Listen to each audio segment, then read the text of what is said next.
അന്നത്തെ ആ കാലത്ത് എനിക്ക് നാടകങ്ങൾ എങ്ങനെയാ വെച്ചാൽ രാത്രി 8 മണിക്ക് റിഹേഴ്സൽ എന്ന് പറയും, വൈകുന്നേരം 7 മണി 8 മണിക്ക് റിഹേഴ്സൽ എന്ന് പറയും. എല്ലാവരും എത്തിപ്പെടുക ഒരു 9, 9:30, 10 മണിയാവും രാത്രി.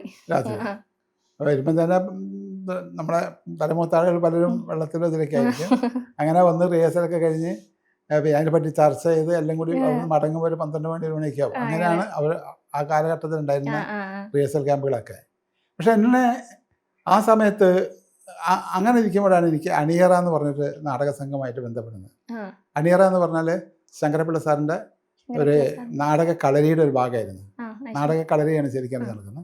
അപ്പോൾ അവിടുത്തെ രീതി നേരെ ഓപ്പോസിറ്റ് ആയിരുന്നു. അതായത് 4 മണിക്ക് നാടകം റിഹേഴ്സൽ തുടങ്ങുന്ന പറഞ്ഞാൽ കറക്റ്റ് 4 മണിക്കോടെ ഷാർപ്പ് 4 മണിക്ക്. നിങ്ങൾ അതിന് മുമ്പേ നിങ്ങൾ എപ്പോൾ എത്തി എന്നിരുന്നത്. പക്ഷെ ഇത് കഴിഞ്ഞിട്ടാണ് വരുന്ന വെച്ചാൽ പുറത്തിരിക്കുക എന്നല്ലാതെ ഇതിനകത്ത് ഇതാക്കുക. ഭയങ്കര സ്ട്രിക്റ്റ് ആയിരുന്നു. അത് ശരിക്കും എൻ്റെ ജീവിതത്തിൽ ഒരുപാട് മാറ്റങ്ങൾ വരുത്തി.